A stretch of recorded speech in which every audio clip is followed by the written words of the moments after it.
Okay, இப்போ பாத்தீங்கன்னா என்னுடைய நார்மல் டிவியை வந்து என்னுடைய மொபைல் ஃபோன்ல இருக்கக்கூடிய ரிமோட்டை வச்சு நான் கண்ட்ரோல் பண்ணிட்டு இருக்கேன். ஸோ இதுக்கு ஃபர்ஸ்ட் எங்களுடைய மொபைல் ஃபோன்ல இருக்க வேண்டியது வந்து இன்ஃப்ராரெட் ஸ்கேனர். ஸோ இந்த ஸ்கேனர் இருந்தால் மட்டும்தான் எங்களுடைய மொபைல் ஃபோனை வந்து நாங்கள் ரிமோட் கண்ட்ரோலா யூஸ் பண்ணி கொள்ளலாம். ஸோ உங்களுடைய டிவி ரிமோட்டோ அல்லது வந்து செட்டப் பாக்ஸ் ரிமோட்டோ அல்லது ஏசி ரிமோட்டோ எதுவாக இருந்தாலும் இந்த அப்ளிகேஷனை வச்சு நீங்க கண்ட்ரோல் பண்ணி கொள்ளலாம். அண்ட் ஜஸ்ட் இதுக்கு தேவையானது ஒரு அப்ளிகேஷனும் உங்களுடைய மொபைல் ஃபோனும் மட்டும்தான். ஸோ அதை எப்படி செய்யறேன் இந்த வீடியோல நாங்க ஃபுல்லா பார்க்கலாம். ஸோ ஃபர்ஸ்டா நாங்கள் வந்து இந்த அப்ளிகேஷனை இன்ஸ்டால் பண்ணி கொள்ளலாம். இந்த application name remote control for all TV. So just இதை வந்து இன்ஸ்டால் பண்ணி கொள்ளுங்க. இன்ஸ்டால் பண்ணினப்ப வந்து எப்படி இதை யூஸ் பண்றேன்னு இப்ப பார்க்கலாம். அண்ட் அதுக்கு முதல் நீங்கள் வந்து MIUI மொபைல் யூஸ் பண்ணினால் டிஃபால்ட்டாவே MI ரிமோட்ன்ற ஒரு அப்ளிகேஷன் வந்து உங்களுடைய மொபைல்ல இருக்கும். ஸோ அப்படி உங்களோட மொபைல்ல இந்த அப்ளிகேஷன் இல்லை என்றால் MIUI மொபைல் நீங்க யூஸ் பண்ணினால் இந்த அப்ளிகேஷனை வந்து நீங்க இன்ஸ்டால் பண்ணி யூஸ் பண்ணி கொள்ளலாம். ஓகே, நாங்க இப்போ வந்து ரிமோட் கண்ட்ரோல்ன்ற காமன் அப்ளிகேஷனை வச்சு நாங்க இந்த வீடியோல பார்க்கலாம். பிகாஸ் இதுதான் எல்லா விதமான ஆண்ட்ராய்டு டிவைசஸுக்கும் காமனான அப்ளிகேஷன். ஓகே, ஜஸ்ட் கிளிக் பண்ணீங்கன்னா இந்த அப்ளிகேஷன் வந்து ஆன் ஆகிடும். ஆன் ஆகின உடனே இப்படி ஒரு ஆப்ஷன் வரும். ஜஸ்ட் இதை வந்து க்ளோஸ் பண்ணி கொள்ளுங்க. ஓகே, ஃபர்ஸ்டா வந்து உங்களுடைய கண்ட்ரியை வந்து செலக்ட் பண்ண சொல்லி கேட்கும். ஸோ நீங்கள் வந்து எந்த கண்ட்ரியில் இருக்கிறீங்களோ அந்த கண்ட்ரியை வந்து செலக்ட் பண்ணுங்க. நான் வந்து ஸ்ரீலங்காவில் இருக்கிறேன், அதனால ஸ்ரீலங்காவை கிளிக் பண்றேன்.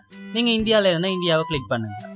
அண்ட் இந்த இடத்துல வந்து 4 விதமான ஆப்ஷன்ஸ் கொடுத்துருக்கு. உங்களோட டிவி வந்து IR டிவின்னு சொன்னால் IR ஆப்ஷனை கிளிக் பண்ணலாம். அப்படி இல்லை ஸ்மார்ட் டிவி என்றால் ஸ்மார்ட் டிவி ஆப்ஷனை கிளிக் பண்ணலாம். ஸோ நான் வந்து IR டிவி ஆப்ஷனை இப்போ கிளிக் பண்றேன். கிளிக் பண்ணினா இதுல பாத்தீங்கன்னா 9 விதமான டிவைசஸுக்கு நாங்க யூஸ் பண்ணி கொள்ளலாம் இந்த இடத்துல கொடுத்துருக்காங்க. ஸோ நான் வந்து இப்ப டிவி அல்ல செட்டப் பாக்ஸ் யூஸ் பண்ணலாம். பட் நான் வந்து செட்டப் பாக்ஸ்ல உங்களுக்கு வந்து இப்ப எக்ஸ்பெரிமெண்டா காட்டுறேன். ஸோ செட்டப் பாக்ஸை கிளிக் பண்றேன். கிளிக் பண்ணா இதுல வந்து எங்களுடைய செட்டப் பாக்ஸ் நேமை கேட்டிருப்பாங்க. ஸோ நான் யூஸ் பண்ற செட்டப் பாக்ஸ் நேம் வந்து சன் டிரெக்ட். ஸோ நான் வந்து ஜஸ்ட் இந்த சர்ச் பாக்ஸ்ல வந்து சன் டிரெக்ட் டைப் பண்றேன். ஓகே, இப்போ இதுல பாத்தீங்கன்னாலே ஷோ ஆகுது சன் டிவி டிரெக்ட். ஜஸ்ட் அதை வந்து கிளிக் பண்ணி கொள்ளுங்க. கிளிக் பண்ணா இதுல வந்து கொடுத்துருக்காங்க 7 டைப்ஸ் ஆஃப் ரிமோட்ஸ் வந்து ப்ரொவைட் பண்றாங்க. ஸோ அந்த ரிமோட்ல எது எங்க டிவியோட ஒர்க் பண்ணுதோ அதை வந்து யூஸ் பண்ணி கொள்ளலாம் நாங்க. ஓகே, இப்போ வந்து என்னுடைய டிவியை நான் ஆன் பண்ணிட்டேன். ஸோ இதுல வந்து நாங்க எப்படி யூஸ் பண்றோம்னு பார்க்கலாம். ஜஸ்ட் லெட் ஸ்டார்ட் நீங்க கிளிக் பண்ணாலே இதுல 7 ரிமோட்லயும் ஃபர்ஸ்ட் ரிமோட் வந்து இப்போ உங்களுக்கு ஆன்ல இருக்கு. ஸோ ஜஸ்ட் நாங்க இப்போ இதை வந்து ஆன் பண்ணி பார்க்கலாம். ஓகே, ஜஸ்ட் இந்த ஆன் என்ற பட்டனை நீங்க கிளிக் பண்ணினால் ஓகே இப்போ பாத்தீங்கன்னா என்னுடைய டிவைஸ்ல வந்து சக்சஸ்ஃபுல்லா ஒர்க் பண்ணுது டிவி. அப்படி ஒர்க் பண்றபடியா எஸ் என்ற ஆப்ஷனை கிளிக் பண்ணிக்கொள்ளுங்க. அப்படி ஒர்க் பண்ணலைன்னா நோவை கிளிக் பண்ணீங்கன்னா செகண்ட் ரிமோட் வந்து ஆக்டிவ் ஆகும்.